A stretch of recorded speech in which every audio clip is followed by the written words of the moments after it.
Noah, merci à Rémi pour l'invitation, merci d'être venu. Donc moi je suis Stéphane Schulz, je suis le fondateur de 15 Marches, qui est un cabinet de conseil. Donc on a la chance d'être un peu au cœur de la transformation numérique, puisqu'on travaille à la fois pour des startups, pour des incubateurs de startups, mais aussi pour des grands groupes. Et moi personnellement je viens d'un grand groupe, puisque j'ai passé plus de 10 ans dans le groupe SNCF, donc j'essaye un petit peu de connaître vos métiers, vos problématiques. Mon approche est simple, c'est d'essayer de décrypter en fait ce qui est en train de se passer pour vous apporter en fait ce qui est nécessaire pour vous, c'est-à-dire vous faire gagner du temps. Et c'est vis-à-vis des startups de les aider à comprendre aussi comment fonctionne quelque part la société et l'économie et comment fonctionnent les acteurs comme vous. Donc pourquoi s'intéresser à la transformation numérique? D'abord c'est parce que c'est vous qui êtes demandeur si vous êtes là aujourd'hui. Il y a eu un sondage récent en fait de KPMG, c'est un sondage mondial auprès de plus de 4000 dirigeants. Et donc vous avez pour les réponses françaises globalement, il y a une première information, c'est que la crise est derrière nous. C'est-à-dire quand on demande en fait aux patrons, aux patronnes comment ça se passe, comment vous sentez-vous vis-à-vis de l'économie, ils disent nous, notre problème principal, c'est plus la crise de 2008, elle est derrière nous. Et notre problème principal, c'est l'arrivée des nouveaux entrants qui perturbent notre modèle économique. Donc, vous voyez, 91% en fait donnent cet élément comme un élément, un sujet d'inquiétude en fait. Alors ce qui est intéressant, c'est qu'en plus au niveau mondial c'est 74%, donc on a bien une surpondération de ce critère en France. Merci aux médias sur l'ubérisation et ces thèmes-là sur lesquels on aura l'occasion de revenir. On voit aussi qu'il y a à la fois une inquiétude sur la fidélité des clients, sur les questions de technologie, comment je peux maintenir mon entreprise en fait au rythme des nouvelles technologies, et puis plus globalement la pertinence de mes produits et services en fait et le rapport avec le client. Donc ça, ce sont des notions qu'on va essayer de voir ensemble calmement avec des exemples, de façon à ce que si je fais bien mon travail en fait à la fin de cette session, vous aurez une idée beaucoup plus claire, beaucoup plus précise de ce que c'est que la transformation numérique. Pourquoi aussi? C'est parce qu'il y a un très grand mouvement aujourd'hui qui vise de manière un petit peu manichéenne à dire il y a les licornes, hein, donc on a tout ça à l'esprit de ces licornes, les GAFA, Google, Apple, Facebook, Amazon, et puis Blablacar maintenant, Criteo, et puis vous là, vous êtes en train d'essayer de perdre du poids en courant, parce que vous êtes trop gros, trop lent, etc. Donc là aussi, moi mon approche elle est plus pragmatique que ça, je ne pense pas qu'il y aura une révolution aussi forte que ça. L'idée c'est de comprendre qu'est-ce que vous avez à retirer finalement du succès de ces entreprises-là, au-delà des produits et services que vous voyez et que vous utilisez sûrement, qu'est-ce que vous avez à en retirer et comment vous-même vous pouvez les y être. Donc évidemment, quand on pense à la transition numérique, la révolution numérique, on a ces exemples, un peu vous voyez ces marques-là qui font complètement partie de nos quotidiens, qui sont déjà en fait des marques très récentes, mais qui sont dans les marques les plus connues du monde. Et puis on a la première chose qui vient à l'esprit quand on est entrepreneur, c'est choquant, finalement, Blablacar, Uber, ils n'ont pas de voiture, ils n'ont pas de chauffeur, et ils ont énormément de succès. Airbnb a autant de logements disponibles que la chaîne Marriott, qui est une des premières chaînes mondiales. Et donc on est finalement dans une première approche qui est un peu une approche dans le rétroviseur, à se dire finalement qu'est-ce que ça change, qu'est-ce que ces entreprises-là, qu'est-ce que leur modèle change par rapport à ce qu'on connaissait, c'est-à-dire eux ils ne créent pas d'applications, ce sont des plateformes, eux ils ne créent pas de contenu, YouTube, Facebook, etc. Ça c'est une première approche qui est un peu manichéenne, qui consiste à dire mais je suis bouleversé, comment ça fonctionne. Et puis on a des nouveaux entrants, en fait, les nouveaux entrants qui suscitaient l'inquiétude de nos patrons. C'est pas que le numérique, c'est-à-dire dans un premier temps on se disait mais finalement bon la musique je vois bien, les médias je vois bien, la culture je vois bien. Et là, hop, on a Tesla, donc Tesla, fabricant d'automobiles, mais société technologique, qui lui-même entre en fait dans le marché automobile, et il n'y a pas une semaine où on ne parle pas de Tesla en ce moment. Alors il entre évidemment avec énormément de robots, énormément de technologie, mais ce qui le fait remarquer, c'est pas tant que ça, c'est pas tellement des sujets de technologie, c'est aussi des sujets de ce qu'on appelle nous le go-to-market, c'est-à-dire d'approche du marché, des sujets de stratégie, des sujets de partenariat. Et puis si on continue, alors on va rester chez Elon Musk, là aussi on a bien une preuve avec SpaceX, hein, si vous suivez, il y a un lancement cette nuit, hein. Si vous suivez l'aventure de SpaceX, qui est une société qui date de 2003, hein, donc qui est une société extrêmement récente, hein, vous voyez que finalement dans l'industrie, une des industries les plus complexes, une des industries les plus réglementées, une des industries qui nécessite le plus de capitaux, vous avez la possibilité de lancer une start-up. SpaceX est une start-up, avec le succès qu'on connaît. Le dernier appel en fait, pour lancer des satellites, le concurrent de SpaceX, qui est un peu la société historique ULA, n'a même pas répondu à l'appel d'offres parce qu'ils étaient incapables de s'aligner sur les prix de SpaceX. Donc ce qu'il faut retenir, c'est que c'est plus, en fait, la transformation numérique ne concerne pas que les sociétés du web, elle ne concerne pas que les sujets, on va dire, facilement dématérialisables, elle concerne l'ensemble des domaines d'activité, puisqu'en gros, on peut lancer des fusées avec ces méthodes-là. Et donc on revient à l'inquiétude. Finalement, l'inquiétude des dirigeants aujourd'hui, elle n'est pas tant de perdre le job, alors on a tous l'idée de Kodak, la Kodakisation, etc. Elle n'est pas tant de perdre leur job, mais finalement de redescendre dans la chaîne de valeur, c'est-à-dire de devenir quelque part le Foxconn des GAFA.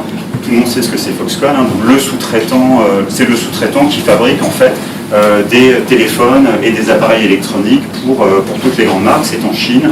Donc c'est cette idée, là vous avez ici le patron de Mercedes, donc voyant ce qui se passe avec Tesla, voyant tout ce qui est en train de bouger dans la voiture, qui dit mais finalement moi j'ai pas envie de devenir sous-traitant de ces gens-là. Je veux dire, donc on a vraiment cette question, la transformation numérique, là où elle est perturbante, c'est que c'est pas un combat, on va dire, du fort contre le faible, de l'agile contre le lent, du fils contre le père, c'est pas un combat de génération, c'est un changement de la carte. C'est-à-dire, si on prend l'image de la bataille, c'est la carte totale qui est bouleversée, et notamment cette carte de chaîne de valeur, en fait, c'est très important dans les notions de modèle économique. C'est-à-dire, où est-ce que vous allez être dans le modèle économique du futur? Est-ce que Mercedes continuera quelque part à fixer ses prix? Est-ce que Mercedes continuera à faire le design de ses voitures? Est-ce qu'il aura toujours le rapport avec ses utilisateurs finaux, ou est-ce que ce sera quelque part, il sera juste le sous-traitant dans une chaîne de valeur qu'on maîtrise? Remplacer Mercedes par Accor Hotel, et vous voyez bien le problème tel qu'il se pose aujourd'hui. Donc finalement, parler de transformation numérique, je pense que si on se revoit dans 1 an, ou dans 2 ans, ou dans 3 ans, on rigolera d'avoir parlé de transformation numérique. On ne parle pas de transformation électronique, on ne parle pas de transformation électrique. Hein.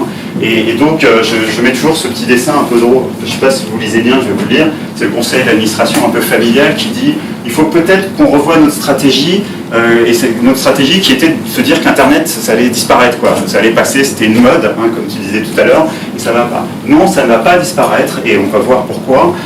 Et il est temps maintenant d'avoir une véritable stratégie en accord avec les possibilités d'Internet, et pas une stratégie Internet. D'ailleurs, le sujet, les gens qui m'appellent en me disant je voudrais qu'on travaille ma stratégie numérique ou digitale, je leur dis excusez-moi, on va travailler votre stratégie en fonction de ce que le digital a changé dans la vie des gens, pas votre stratégie digitale, sinon c'est une mauvaise approche.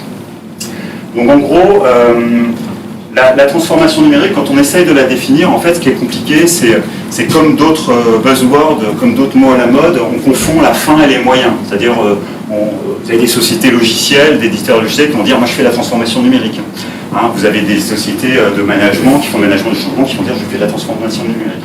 Donc l'idée, en fait, si vous prenez un iceberg, c'est qu'il faut voir ça du point de vue du client. C'est vraiment l'élément important. C'est-à-dire la grille de lecture que nous proposons, c'est une grille vue du client. C'est-à-dire vue du client, vous avez la partie émergée sur les produits et services, les usages, on va avoir ça, qui est la relation avec le client qui change aussi avec le numérique. Et puis vous avez toute la partie immergée ici, donc les process, les outils qu'utilisent les entreprises, que vous utilisez, et puis, on va dire, profondément, mais ça ne veut pas dire que c'est mineur, c'est au contraire totalement majeur, vous pouvez retourner l'iceberg, c'est la culture, et cette culture qui est vraiment ce qu'on va voir aujourd'hui. D'ailleurs, ce vrai changement, il est culturel dans la manière d'aborder un business, dans la manière de construire des produits, dans la manière d'établir un lien avec ses clients. C'est bon? On y va. Donc les nouveaux usages, ça ne vous a pas échappé, vous-même, vos salariés, vos enfants, on a changé. On ne fonctionne plus de la même façon, je vous ai vu avec vos téléphones, moi aussi, le mien est là. On passe énormément de temps sur Internet, ça a bouleversé en fait nos manières de faire, et c'est pourtant extrêmement récent. Et donc la particularité, le meilleur moyen de s'en rendre compte, c'est de se dire finalement on faisait comment avant. Vous voyez, avant, il n'y a pas si longtemps, c'est quand on avait des téléphones qui n'allaient pas sur Internet. Hein. Je veux dire, c'est pas avant, je ne parle pas d'avant-guerre. Donc pensez à la manière dont vous écoutiez de la musique. Je veux dire, est-ce que vous achetiez des morceaux, des disques, vous organisiez un dîner ou une réunion, comment vous avez été informé de venir ici, comment est-ce que vous achetiez vos cadeaux de Noël ou vous prépariez vos vacances. Tout ça, ça a énormément changé. Ce sont des usages qui ont changé. Ce n'est pas la technologie qui a changé, c'est la manière de faire qui a changé. Et qu'est-ce qui a changé, en fait, c'est que on est devenus des espèces de gens surpuissants. On a des super pouvoirs qui sont là, et l'accès en fait aux super. Ça nous donne un accès à des super pouvoirs. Et ce qui est vraiment nouveau en fait dans l'histoire et dans l'histoire de la consommation, c'est que c'est l'individu qui les a. C'est pas son entreprise, c'est pas sa famille, c'est pas son village, c'est pas son élu, c'est lui qui a le pouvoir.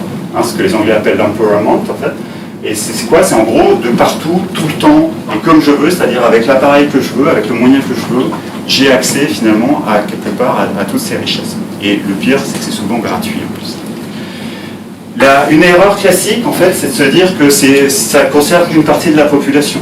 Je lis encore des gens qui disent « le numérique, c'est pour les geeks, le numérique, c'est pour les jeunes, le numérique, c'est pour les riches ». Malheureusement, non, c'est un changement beaucoup plus puissant et il y a énormément de faux amis. Il y a énormément d'idées reçues, en fait, qui sont fausses. Donc, quand on est consultant, on doit sortir quelques chiffres. Donc, on allait regarder le CREDOC. Le CREDOC, c'est l'observatoire officiel de la consommation. Et le CREDOC, qu'est-ce qu'il nous dit? Il nous dit, ici, on est en 2014. En 2014, il y a autant de gens qui ont un téléphone mobile que de gens qui ont un téléphone fixe. Ça veut dire que si vous n'êtes pas accessible, si vos produits et services, si votre message n'est pas accessible sur un téléphone mobile, c'est comme si vous n'aviez pas de numéro de téléphone. Il faut quand même bien avoir ça à l'esprit, vu d'utilisateur. Ok, le smartphone c'est que 46%, le taux de renouvellement des smartphones c'est tous les 18 mois, et il y a grosso modo plus un téléphone qui n'a plus accès à Internet. Ça c'est la première chose. On a mené une série d'enquêtes en fait pour un grand groupe de services qui nous a démontré qu'aujourd'hui l'Internet c'est une première nécessité. L'Internet sur mobile c'est un bien de première nécessité. C'est-à-dire on pensait que l'Internet sur mobile c'était au-dessus de l'Internet pour des gens qui avaient déjà Internet, c'est faux. Car les gens qui ont le moins de moyens sont ceux qui n'ont pas d'Internet au bureau, pas d'ordinateur à la maison, ils n'ont pas accès à ils ont Internet sur leur téléphone. Et ils ont besoin d'avoir Internet, pourquoi? Pour avoir une adresse email, pour aller sur Pôle emploi, etc. etc. Donc penser que l'Internet et l'Internet sur mobile, c'est une sorte de pyramide de Maslow, où en fait, quand on aura le temps, on fera l'Internet sur mobile, c'est une erreur fondamentale. C'est-à-dire aujourd'hui, le mobile, c'est le premier point d'accès pour la majorité des gens à vos contenus et à vos solutions. Okay. C'est pas pour rien que si vous avez la courbe d'adoption du PC, que le mobile a explosé le PC. Le mobile, c'est mondial. En fait, je veux dire, aujourd'hui, faire un contenu sur mobile, c'est avoir un accès mondial totalement standardisé. La norme GSM, le GPS, les plateformes Android et iOS, grosso modo, vous avez accès à 2 milliards d'utilisateurs. Donc on passe là aussi sur une niche. Si vous allez en Asie, si vous allez en Afrique, vous verrez qu'il y a beaucoup plus de gens qui ont le M-Banking, la banque mobile, qu'en France. Donc là aussi, il faut faire attention aux idées reçues qui consistent à penser que quand on aura fait le reste, on s'occupera de l'Internet mobile. Donc évidemment, cet accès, ce pouvoir qu'ont les gens, ça donne une accélération dans la diffusion des pratiques et ça donne une accélération dans la diffusion des produits. Donc ce graphique, il se lit comme ça. Le téléphone a été créé en 1878 et 75 ans après, il était utilisé par 100 millions d'utilisateurs. Ici, alors en 2012, il y a un jeu qui a été créé sur Facebook qui s'appelle Candy Crush. En un an, il avait atteint 100 millions d'utilisateurs. Donc ça dit deux choses. Ça dit qu'il y a des opportunités de business énormes, mais ça dit aussi que la vitesse d'adoption vous oblige, vous, dans vos métiers, à avoir une veille extrêmement précise, parce que le tout petit truc qui commence à plaire à une certaine catégorie peut atteindre 100 millions d'utilisateurs en 1 an ou 2 ans, qui a à peu près le temps de mise en œuvre de n'importe quel plan dans une entreprise comme la vôtre. Donc ça aussi, ça oblige, il ne faut pas devenir parano, mais ça oblige à être extrêmement vigilant et à ne pas traiter par-dessus. On n'attend pas que la personne ait 30% de part de marché pour s'en occuper. Donc, produits et services.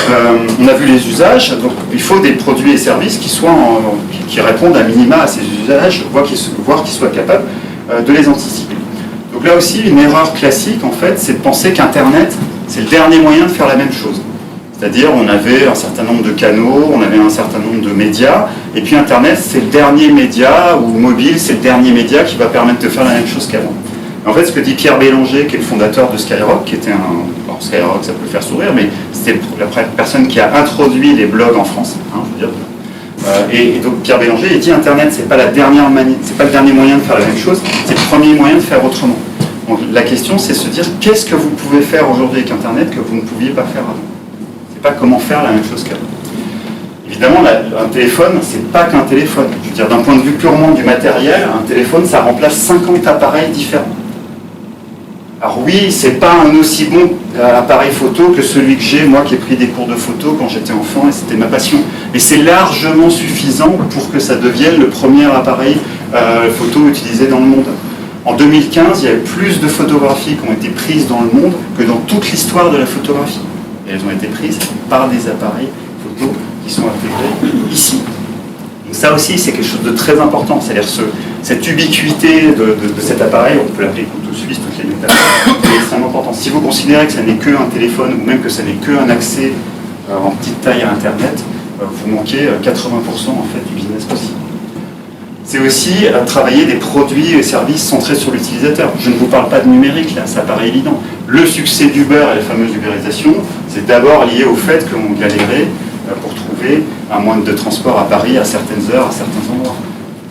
D'ailleurs, l'ironie de l'histoire, c'est que l'histoire d'Uber, c'est, peut-être vous avez lu, les fondateurs d'Uber, ils étaient à Paris sous la pluie, ils ne trouvaient pas de taxi.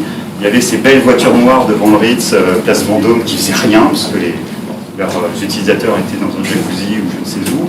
Et du coup, ils ont dit, mais si on pouvait juste prendre ces voitures pour 10 minutes, ça serait extraordinaire. Bah tiens, inventons-le, faisons-le. Donc du coup, c'est quoi en fait la promesse de ces entreprises, en fait, de ces nouveaux entrants, de cette nouvelle économie? Elle est évidente, c'est régler les problèmes des utilisateurs. C'est comment est-ce qu'on peut régler le problème du transport, comment est-ce qu'on peut leur faire gagner du temps, comment est-ce qu'on peut enlever les frictions, ça c'est quand même important, parce que par cette notion de friction, il y a toute cette notion de pénibilité, vous avez un problème, écrivez. Ah mais non, moi je ne veux pas écrire, moi je vais envoyer un SMS. Ah oui, mais alors téléphonez, etc. Il y a toute cette notion en fait d'imposer le canal aux gens, le canal de relation avec vous, ça on verra tout à l'heure. Puis enfin, il y a évidemment leur faire gagner de l'argent, mais on voit que quand on interroge les gens, les utilisateurs d'Uber et de Lyft, qui est le concurrent d'Uber aux États-Unis, c'est quoi la première raison pour laquelle vous utilisez ça? On pourrait dire c'est le prix, on pourrait dire c'est la disponibilité. La première raison, c'est la facilité de payer. Première raison d'utilisation d'Uber, c'est la facilité de payer. On enlève des problèmes. Vous pouvez gagner du temps. On n'a pas besoin d'avoir de l'argent. Okay. Évidemment, plus que jamais, avec le numérique, on a un mélange entre produits et services. C'est quoi aujourd'hui votre métier? Est-ce que vous vendez des produits ou est-ce que vous vendez le service? Est-ce que vous vendez le service ou est-ce que... Vous connaissez ça? Ça date de 1941. Hein, c'est Sears, c'est la tour Sears à Chicago, donc c'est l'équivalent du bon marché. Hein, on est vraiment dans cette idée-là. C'est-à-dire quand vous lisez les discours et quand vous lisez la vision en fait, des gens qui font qui créent des produits et services sur le numérique, ils ne sont plus à dire je vends des voitures, je ne vends pas une Tesla ou je ne vends pas un service. Ils vendent des idées, des sensations. Ça peut paraître, on peut enfoncer des portes ouvertes, mais il faut bien garder ça à l'esprit, parce que c'est dans cet esprit-là qu'ils créent des startups, et c'est ça qui fait leur succès. Aujourd'hui, on ne sait plus non plus dans le produit et service qu'est-ce qui est du hardware et qu'est-ce qui est du software. Ici, vous avez la Tesla, vous aurez ça demain dans les Audi, dans les nouvelles qui sortent. Les voitures, elles sont mises à jour, comme votre ordinateur. C'est-à-dire, vous avez une meilleure voiture tous les mois ou tous les 2 mois, ou régulièrement. Vous avez une mise à jour, vous mettez votre voiture au moment où vous la rechargez, il y a une prise Wi-Fi et elle vous charge des nouvelles fonctionnalités dessus. Donc vous imaginez le potentiel de distribution des objets connectés demain. C'est-à-dire si vous commencez à avoir des objets qui sont connectés, vous allez réinventer toute votre chaîne de distribution, toute votre chaîne marketing, vous allez vendre des abonnements plutôt que de la possession, etc. Parce que vous allez plus avoir les barrières physiques qu'il y avait avant, il fallait que les gens repassent au magasin, il fallait leur proposer des nouvelles options, etc. Là vous avez la possibilité de la distribuer. Okay. Et puis vous pouvez faire le levier de la multitude, donc ça c'est vraiment un élément essentiel du numérique.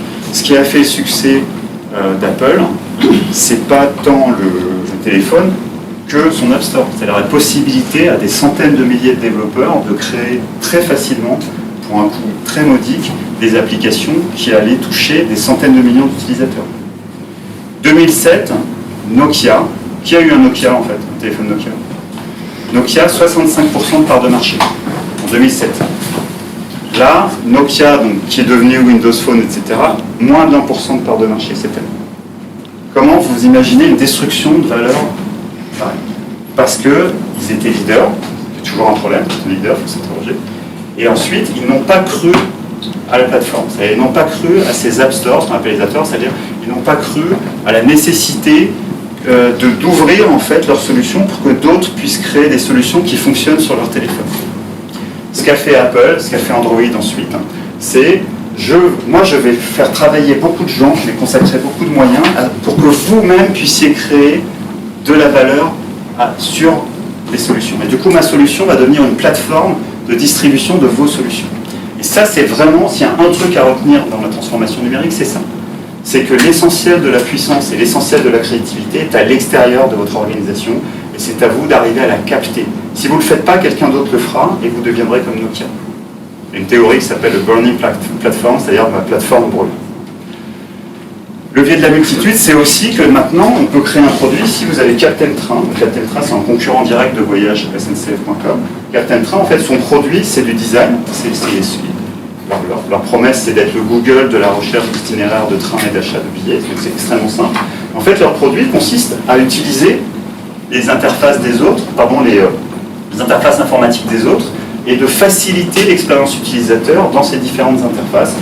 Donc, ça peut paraître anodin, ils avaient 1,4 million d'utilisateurs, ils viennent d'être vendus il y a un mois 200 millions de dollars à une société anglaise, Trainline, qui fait la même chose et qui voulait conquérir l'Europe avec ça. Et eux-mêmes, maintenant, s'interrogent en se disant, nous-mêmes, on pourrait devenir une ressource pour d'autres services qui nous utiliseraient. Donc on a aussi là, c'est quelque chose de complètement nouveau dans le business, c'est-à-dire on n'est plus à maîtriser finalement toute sa chaîne de distribution, toute sa filière en fait. On est à la fois à utiliser les ressources des autres et à devenir une ressource pour les autres dans des modèles qui sont totalement différents. Mais au-delà du modèle, c'est d'abord culturel. Ce qui a empêché Nokia de devenir une plateforme, c'était d'abord culturel, c'était pas un choix stratégique. Ok, je redescends, donc relations, le produit et les relations. Donc, je l'ai évoqué tout à l'heure, c'est plus à vous de décider comment vous allez rentrer en contact avec vos utilisateurs et avec les utilisateurs de vos concurrents. On ne peut plus dire ah c'est super, on va supprimer le central téléphonique parce que les gens ils vont tweeter. Non, c'est plus et c'est où. Pendant un temps, on a pensé, on a dit on va mettre des distributeurs automatiques et puis après on va passer sur Internet, hier on va faire des économies. Non, c'est fini ça. Maintenant, c'est lui qui décide. Et s'il a envie de vous répondre sur Twitter et vous lui dites non, envoyez-moi un courrier à Arras parce qu'il y a un problème sur mon train, ben, vous avez intérêt à faire gaffe parce qu'il y a du monde sur Twitter et il va se gêner. Vous avez intérêt. Ça, c'est Google qui avait développé ce principe. Dans les bonnes études de marketing et de commerce, on apprend qu'il y a des moments de vérité. Vous savez, les moments de vérité de l'acheteur. Le premier moment, c'est le stimulus. Je vois une publicité. Ah, j'ai envie d'acheter ce rasoir. Ensuite, deuxième moment, je suis au rayon du supermarché. Il y a tout le packaging, le merchandising. Ce rasoir est bien, je vous le prends. Et le troisième moment, c'est j'essaie le rasoir. Je suis content. J'ai validé mon moment de vérité. Et là, qu'est-ce qui se passe en fait avec Internet? C'est que au moment où j'ai mon stimulus, presque instantanément, je vais aller sur le web. Je vais aller faire de la recherche, je vais regarder ce que c'est. Je vais éventuellement voir des revues utilisateurs qui sont mieux classées sur Google que le discours de... je vais aller regarder des vidéos et puis je vais demander à mes copains. Alors, pas pour le rasoir, mais pour énormément de choses, pour les vacances, pour acheter une bagnole, etc. Et ça, en plus, ils sont vaches Google, c'est qu'ils le tracent. Donc, ils vont tracer pour l'achat d'une voiture, le nombre de sites que les gens sont allés voir, pendant combien de temps avant, etc. Donc ça veut dire que tout l'argent qu'on mettait avant dans le packaging, dans le rayon, dans le merchandising, dans la force commerciale, dans les PLV, c'est trop tard. Si ça se trouve, ils sont déjà partis, vous les avez déjà perdus avant. Vous ne comprenez pas, ils n'arrivent pas. Et quand ils arrivent en rayon, alors ça c'est encore un problème, ils en savent déjà plus que le vendeur. Hein, le vendeur chez la FNAC aujourd'hui c'est balèze, hein, parce que la personne quand elle arrive, elle a un niveau de connaissance qui est vraiment ultra. Donc ça aussi c'est extrêmement important, c'est-à-dire si vous n'êtes pas là, il n'y a plus de moment de vérité, c'est-à-dire que vous les perdez avant qu'ils viennent. Ensuite, les réseaux sociaux, et là c'est peut-être la phase la plus visible, ça fait que chaque personne, on en parlait avant le début de la réunion, chaque personne devient un média. Alors ça ne devient pas forcément un média au sens académique du terme, il n'a pas de diplôme de journaliste, de carte de journaliste, mais le monsieur là qui vient d'avoir, il sort de l'avion qui s'est crashé et la queue de l'avion est cassée, qu'est-ce qu'il fait en photo? Il tweet, il a 32 000 retweets. 32 000 retweets, c'est à peu près 1 million de personnes qui ont vu ça. Et évidemment, les journalistes le contactent tout de suite en lui disant est-ce qu'on peut t'interviewer, est-ce qu'on peut vous demander, etc. Donc la personne devient une ressource. Évidemment, avec les attentats, évidemment avec les manifs, vous voyez ça tout le temps, je veux dire, vous avez les gens deviennent eux-mêmes, ils sont mieux placés, il y a le hasard, et il y a aussi des gens qui sont dedans, ils ont aujourd'hui tout ce qu'il faut pour faire du live, pour faire des journalistes. Ils ont aussi tout ce qu'il faut pour vous bousiller votre marque. Peuvent vous bousiller votre marque. Je veux dire, lui, il est rentré en discussion avec le community manager de la SNCF. C'est une discussion qui a fait énormément de bruit parce que, en gros, le community manager de la SNCF, il s'est mis à rentrer en discussion avec lui, ils sont envoyés des vidéos de musique, de chansons, etc. Donc c'était plutôt drôle. N'empêche que ça a été vu là aussi par des millions de gens. Ça veut dire que quand vous faites votre campagne de communication qui vient à la suite d'un processus de création de produits sur lequel il y a eu plein d'arbitrage, beaucoup d'argent, beaucoup de recherche et développement, et que vous avez un zouave qui, parce qu'il n'est pas content, il vous la bousille, c'est pas du gadget. Hein. Je veux dire, c'est concrètement, vu l'utilisateur, c'est le même. Hein. C'est celui qui va aller demain acheter ou pas votre produit. Hein. Je veux dire, on a beau dire qu'il n'est plus devant le bon canal et pas au bon moment et que c'est pas un journaliste, Ça, il le lit, il l'entend. Je veux dire, ce matin, j'étais chez Blablacar, il rappelait que 80% des gens croient aux reviews en ligne, c'est-à-dire aux revues des utilisateurs en ligne. Pas du tout le même chiffre pour les discours commerciaux, pour les publicités à la télé, etc. Donc vous pouvez trouver ça bien ou pas bien, c'est une réalité. Donc vous devez être présent sur les réseaux sociaux. Vous devez aussi être proactif. Je reparle de Captain Train ici, ce qui est les armes de Captain Train, elles sont faibles. Captain Train, une petite entreprise, une petite start-up, ils n'ont pas du tout le service commercial. Donc qu'est-ce qu'ils font? Ils disent tout ce qu'ils font. Ils ont un blog en fait, donc évidemment ils sont présents sur les réseaux sociaux, mais ils ont du contenu aussi, et donc ils expliquent leur choix. Ils expliquent presque au niveau technique, hein. Ils disent pourquoi est-ce qu'on clique là et ensuite là, ils expliquent ce qu'ils font. Pourquoi est-ce qu'il faut s'inscrire et créer un compte pour acheter un billet de train? Grosse discussion. Et du coup, ils rentrent dans le dialogue, et du coup, alors ça ne touche pas forcément le grand public, mais ça va toucher tous les prescripteurs, ça va toucher tous les gens qui vont en parler, et ça va leur construire une confiance et une loyauté. Et la confiance et la loyauté, c'est la principale valeur à l'heure numérique. Ce n'est pas le nombre de clients et le nombre d'emails que vous avez. C'est plus ça le CRM. Le CRM, c'est la loyauté des gens. Encore plus loin, on voyait tout à l'heure que maintenant il y a ces grandes plateformes qui mettent en relation des gens. Donc ici, c'est une soirée Airbnb. Ils sont plus là, ils n'ont plus de guichet, vous ne pouvez pas sonner à la porte, vous ne pouvez pas toucher une personne, vous êtes en ligne, c'est un peu angoissant, c'est un peu flippant. Donc ils sont obligés de investir dans la confiance. Et qu'est-ce qu'ils font? Ils créent, en fait, ils réservent des restaurants et ils font des grandes réunions. Il y a jusqu'à 8000 personnes, à Paris il y avait 8000 personnes, alors c'est tombé le 12 novembre, dommage. Mais c'est quelque chose qu'ils font régulièrement. Ils le font dans des villes aussi, quand ils veulent développer des villes, des destinations. Qu'est-ce qu'ils font? Ils payent un coup à boire et puis ils laissent les gens parler entre eux. Ils mettent les gens en condition de parler, d'échanger entre eux, parce qu'ils savent que la confiance, elle viendra de l'appairage, en fait, de la recommandation des gens entre eux. Donc ça aussi, c'est une nouvelle manière d'avoir une relation avec son client. C'est pas forcément de vouloir lui dire ce qu'il doit penser, c'est pas seulement l'écouter, c'est de faire qu'il ait envie de parler avec les autres, que les initiés parlent aux non-initiés, que les questions se posent et que la confiance, qui est d'abord le propre de l'humain, l'un avec l'autre, se développe. Donc en résumé, très caricaturalement, jusqu'aux années 90, la relation client, c'était la télé de maçon et le temps de cerveau disponible. C'était donne-moi de ta tête qu'à 20h30 que je te martèle la publicité. Dans les années 2000, on a commencé à avoir les réseaux sociaux, on a commencé un peu à pouvoir discuter en ligne, à avoir ces échanges-là. Et puis là, on rentre, en fait, ceux qui sont plus en avant, ils créent les conditions pour que les clients discutent entre eux. Remplacer marque commerciale par politique, vous avez à peu près les mêmes sujets. C'est, je veux dire, le discours qui descend, on écoute, et maintenant, Obama, toute la campagne de 2008 de Obama, s'est faite sur une base communautaire où il donnait des gens aux outils pour discuter, pour argumenter, pour les convaincre. On descend sous le niveau de la mer. Donc jusque-là, c'est ce qu'on voyait. Maintenant, c'est ce que le client ne voit pas et qu'il ne veut pas voir. Donc, qu'est-ce que vous savez de vos clients? Je crois que ce qui est vraiment important de comprendre, c'est que les sociétés technologiques, les fameux nouveaux entrants, ils ne prennent des décisions que sur la base de données. Ce sont des mathématiciens. Quand vous regardez les profils qu'ils recrutent, c'est des computer science et c'est des mathématiciens. Ce sont des gens, en fait, qui veulent valider tout ce qu'ils font. J'ai rencontré la directrice marketing d'Airbnb, je lui ai posé la question. Avant, qu'est-ce que tu faisais? Elle m'a dit, avant, j'ai vendu les téléphones. Je travaillais chez un grand constructeur de téléphones. Et je lui ai dit, qu'est-ce qui a changé dans ton métier de travailler pour Airbnb ou de travailler pour les téléphones? Et ce qu'elle m'a dit, en fait, c'est le principal changement, c'est que quand je fais quelque chose, dans l'heure, j'ai les résultats. Tout ce que je fais, j'ai des datas, j'ai des données, pardon, j'ai des résultats, j'ai des indicateurs, je sais ce qui se passe. Et ça, c'est complètement nouveau, parce qu'avant, c'est comme ça. C'est les fameux 50% de publicité, 50% des publicités servent à rien, mais on ne sait pas lesquelles. Donc dans les années 80, on essayait de demander des emails, des cartes de fidélité pour savoir ce que les gens achetaient. D'un moment, on a quand même musclé les enquêtes, segmentation, alors ça date des années 30, on est d'accord, 90. Avec la numérisation, la digitalisation, etc., on commence à mettre des cookies, on commence à analyser ce que les gens font en ligne, et maintenant on commence à prédire ce qu'ils font. Ça, c'est un élément important. Là aussi, c'est pas que en ligne. Aujourd'hui, on commence à développer, alors c'est balbutiant, les technologies ne sont pas encore bien finies, on est capable de suivre les gens dans les magasins comme on les suit sur un site web. On est capable de voir ce qu'ils ont fait.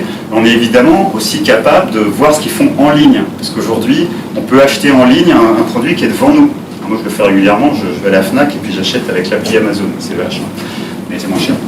Donc là aussi, il n'y a plus le e-commerce, ça ne veut plus rien dire, je veux dire.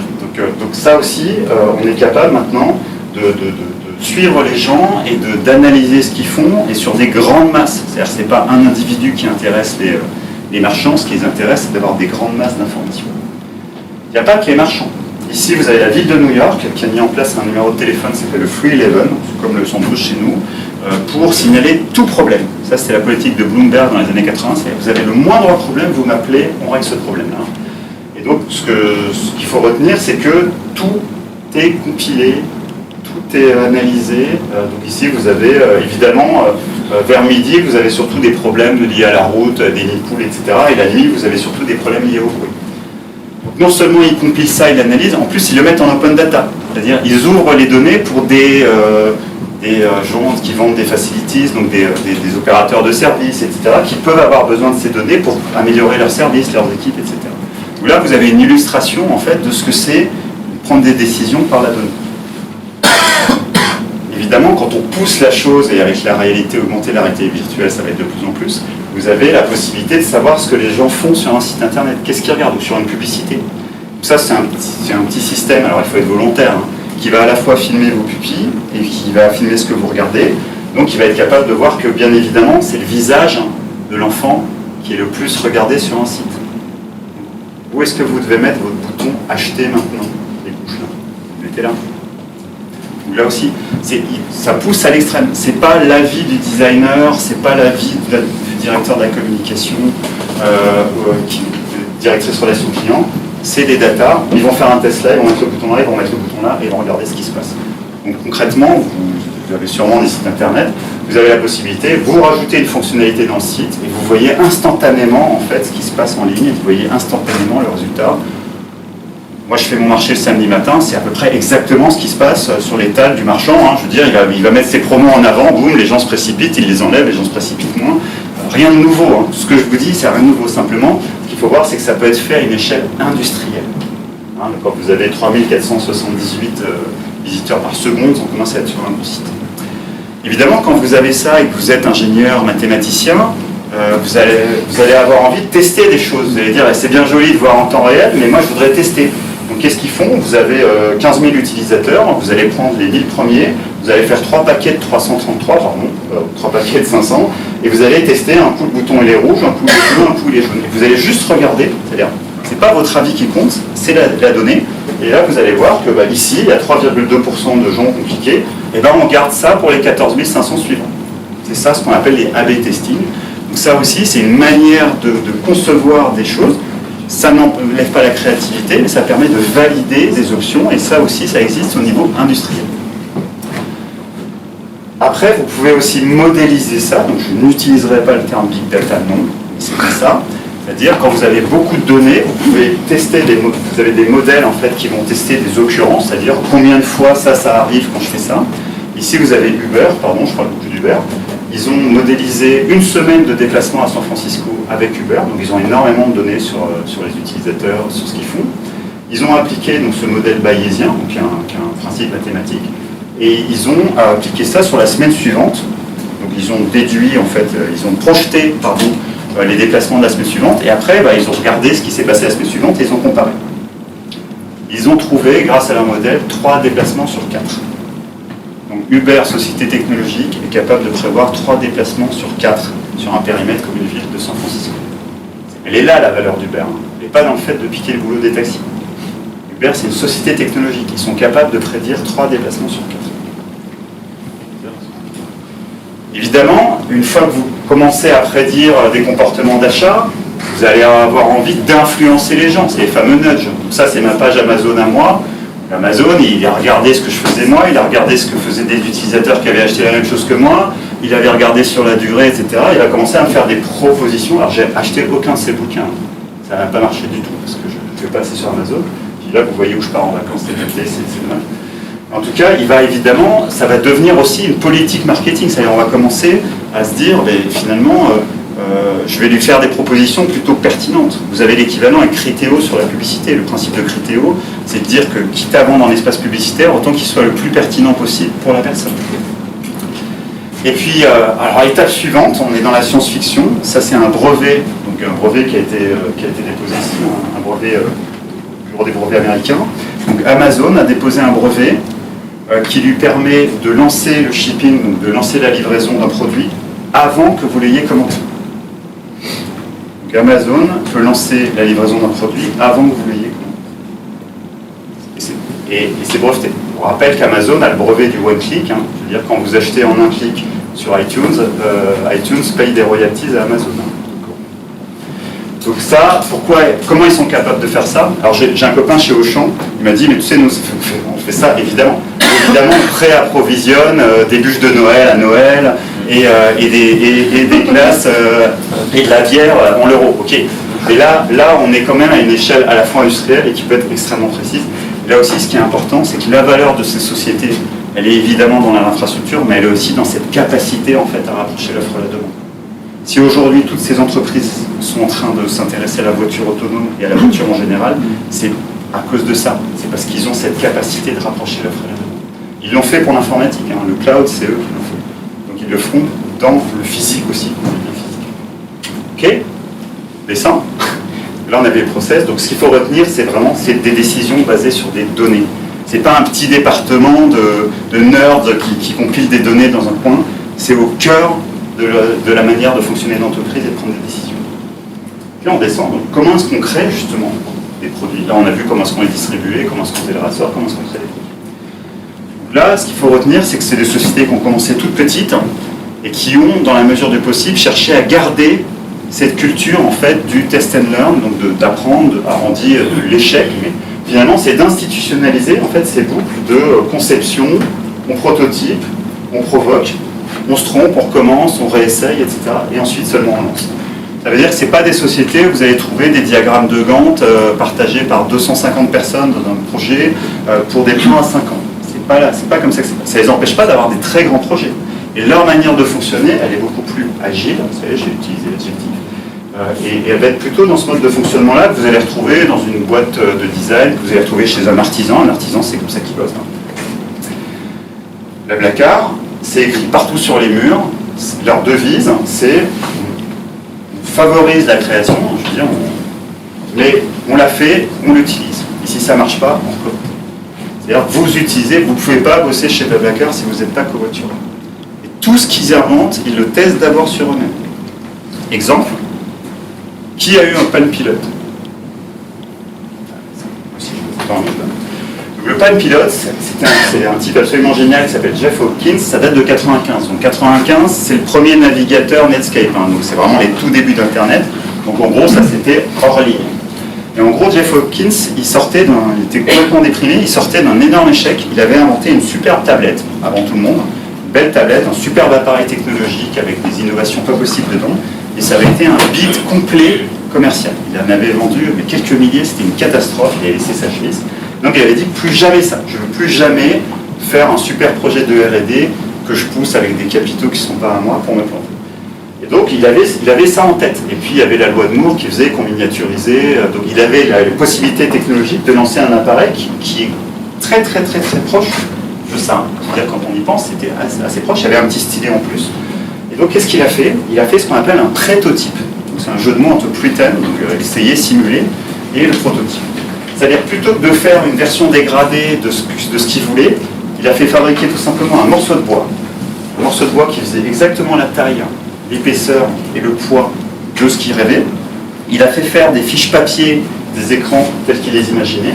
Et il s'est baladé en fait, c'est un ingénieur, donc il avait des poches dans ses chemises. Il s'est baladé avec pendant plusieurs mois. Et chaque fois en fait qu'il avait une occasion de prendre un rendez-vous, et ben il écrivait dessus. Et comme il voulait vraiment faire le truc, je ne sais pas si vous vous souvenez, mais quand on écrivait dessus, on écrivait une lettre par-dessus l'autre. Et bien il faisait ça, il griffonnait ces trucs en écrivant une lettre par-dessus. Et ça, rien que le fait de le faire lui-même, avant que ça existe, avant de mettre des millions dans du développement, de perdre du temps, etc., ça lui a donné énormément de retours utilisateurs et ça lui a permis de faire énormément évoluer lui-même tout seul, plus que tous les focus group, etc., possible d'imaginer. C'est ça ce qu'il faut retenir en fait, c'est qu'avec très peu de moyens, il s'est mis tout de suite en situation de tester, là où incontestablement, s'il avait mis plus de moyens et s'il avait commencé à lancer et essayer, vous vivez ça tous les jours, c'est beaucoup plus dur de revenir en arrière. Quand vous êtes parti sur une option technologique, même si tout vous dit que ça ne marchera pas, que c'est 80%, donc c'est pas bon, vous ne revenez plus en arrière, c'était trop compliqué. 20 ans après,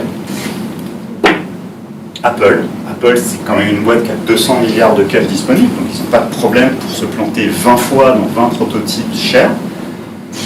Avant d'arriver à l'Apple Watch, qu'est-ce qu'ils ont fait? Ils se sont dit, en gros, on pourrait fabriquer plein de sortes de montres différentes et puis tester plein de sortes de logiciels. Ils ont dit, nous, des logiciels, c'est facile à faire. On peut quasiment les programmer là, sur la table, etc. Le hardware, c'est pas notre truc, ça va être compliqué, ça va être long. Tout le monde va nous raconter, va y avoir des fuites, etc. Donc, qu'est-ce qu'ils ont fait? Ils ont fait une petite équipe ultra secrète et ils ont fabriqué en fait une attache de velcro avec leur téléphone. Ils ont fait construire le logiciel, c'est-à-dire ça, et ça apparaissait sur le téléphone. Et la petite crown ici, ils ont fait construire en fait un petit dispositif qui permettait d'avoir les mêmes fonctionnalités en passant par ce trou-là. Et donc, pareil, comme Jeff Hawkins 20 ans avant, ils ont vécu, ils ont testé en permanence toutes les idées qu'ils avaient, ils les développaient en logiciel et sur une montre, sur un téléphone, pardon, qui était accroché de velcro à leur poignet. On parle d'Apple. Même méthode, même manière de fonctionner, c'est comme ça qu'ils ont eu l'idée de toutes ces fonctionnalités qui font que la montre, l'Apple Watch, n'est pas un téléphone en plus petit. Vous ne répondez pas à un SMS de la même façon, vous avez des suggestions, vous ne passez pas le même temps, etc. Et tout ça, c'est pas des grands chercheurs qui l'ont fait, c'est en testant directement, en fait, avec un prototype, c'est-à-dire avec quelque chose qui n'est pas une version dégradée d'une montre, quelque chose qui a juste les fonctionnalités suffisantes pour pouvoir tester. Et ça, c'est quelque chose qu'on travaille, nous, avec les startups, c'est-à-dire lancer le plus rapidement, non pas le produit, mais ce qu'on appelle le produit minimal viable, c'est-à-dire un produit qui a suffisamment de fonctionnalités pour vous poser les questions dont vous n'avez pas la réponse. Donc il est important de le lancer très vite. Ça, Reid Hoffman, c'est le fondateur de LinkedIn, qu'est-ce qu'il dit? Il dit, si vous lancez, si vous n'avez pas honte du produit que vous avez lancé en premier, c'est que vous l'avez lancé trop tard. Vous n'avez pas du tout ça comme culture dans vos boîtes. Personne n'ose lancer un produit qui n'est pas fini. Personne n'ose dire, on va tester avec du velcro, il faut lancer un truc quand il est presque fini. Ça, c'est vraiment quelque chose d'important. Pardon, je vulgarise, mais c'est vraiment dans la culture quelque chose de très important. Ils n'ont pas peur de lancer des produits en bêta. Gmail, c'était en bêta pendant 3 ans. On parle de Gmail, c'est la boîte à cache de Google. C'était en version bêta pendant 3 ans. Il y avait le bêta, moi Gmail. Pas de problème. On descend. Donc évidemment, là, on tape dans le cœur du sujet. Je vais faire attention à ce que je vais dire, mais bon, tout ça, c'est bien joli, mais comment est-ce qu'on manage les gens, en fait, comment faire pour mettre en place tout ça? Donc là aussi, je ne vais pas attaquer directement le cœur de la machine, je vais plutôt faire un rapport d'étonnement.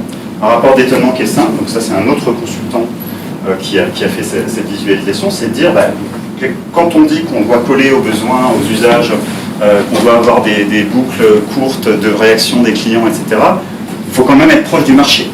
Donc le contact avec le marché, votre marché, évidemment, une start-up, 100% des gens répondent au téléphone, 100% sont sur le terrain. Je dis start-up, remplacé par TPE. Dire, à un moment donné, si vous ne voyez pas vos clients, vous avez un problème. Une TPE, PME, normalement, vous n'êtes pas très loin. On est à un étage, on est à un coup de fil, pour répondre au téléphone le soir, etc. Le problème des grands groupes, il est là. Les grands groupes, ils ont été optimisés pour autre chose que le contact avec le marché. Il y a même des grands groupes qui ont complètement offshoré le truc, délégué, etc. Donc, c'est pas grave en soi, c'est très bien pour générer du cash, de la sécurité, du contrôle, etc. C'est un vrai problème dans l'économie numérique parce que comme vous avez besoin en permanence de faire ces tests, ces cycles courts, vous ne pouvez pas faire de cycles courts ici. Vous pouvez demander à eux de venir ici, ça va être le vocal, quoi. Je veux dire, vous faites tester à des utilisateurs un velcro avec un palier partout. Après, vous avez les organisations. Les organisations, en gros, il n'y a pas d'organisation type dans une start-up, même quand elle fait la taille de Google. Donc la blague, c'est ici l'organisation d'Amazon, on considère qu'évidemment elles sont souvent autour du fondateur. En fait, le principe chez Amazon, c'est ce qu'ils appellent les two pizza teams, c'est que vous ne devez pas avoir une équipe, au final, qui ne puisse pas se nourrir avec 2 pizzas. En gros, qui ne tiennent pas dans cette pièce, 2 pizzas, même une dizaine. Google, c'est très bien organisé, tout le monde est en relation avec tout le monde, c'est fantastique. Facebook, c'est totalement décentralisé. Microsoft, c'est plus classique. Vous devez avoir ça dans vos entreprises, c'est-à-dire les employés et puis ils se tirent dessus, quoi. Là aussi, c'est un truc très classique. Moi, j'ai connu ça. C'est en gros le service juridique, financier est super puissant, surdéveloppé. Et puis l'engineering, on les met loin en Afrique ou loin parce qu'on ne veut pas les voir. Et puis bon, Apple classique, c'est plutôt comme ça qu'on voit les startups en général, c'est-à-dire tout autour du fondateur. Ce qu'il faut retenir en fait, c'est que ces entreprises, elles sont très liées à leur fondateur, très liées à la vision de leur fondateur. C'est pas pour rien qu'elles ont un lien particulier aussi avec leur communauté, c'est que souvent la communauté, elle est attachée à la vision. Dire Apple, on voit bien. Ici, vous avez les 3 fondateurs d'Airbnb.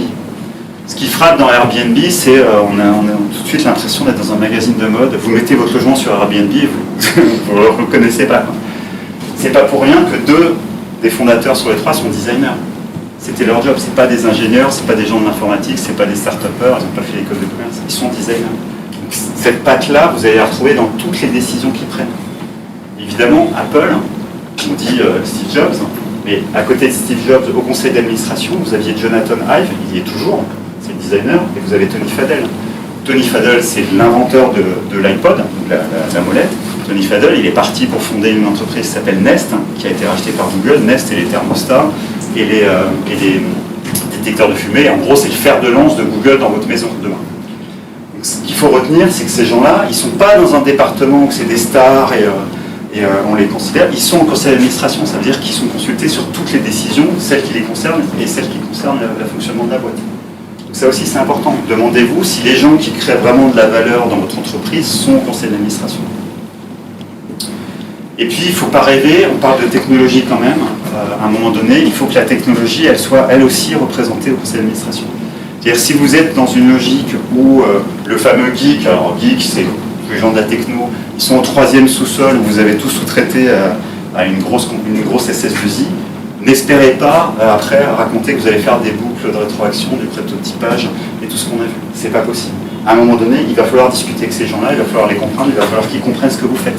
Sinon, ça va être des cahiers des charges, des recettages, et vous faites ça tous les jours. Il n'y a pas de miracle.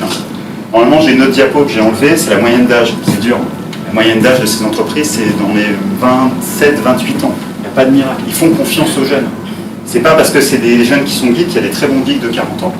Il y en a même maintenant à la Maison Blanche. Mais c'est parce qu'ils sont aussi dans cet esprit où, quelque part, on doit avoir une grande diversité à la tête de l'entreprise.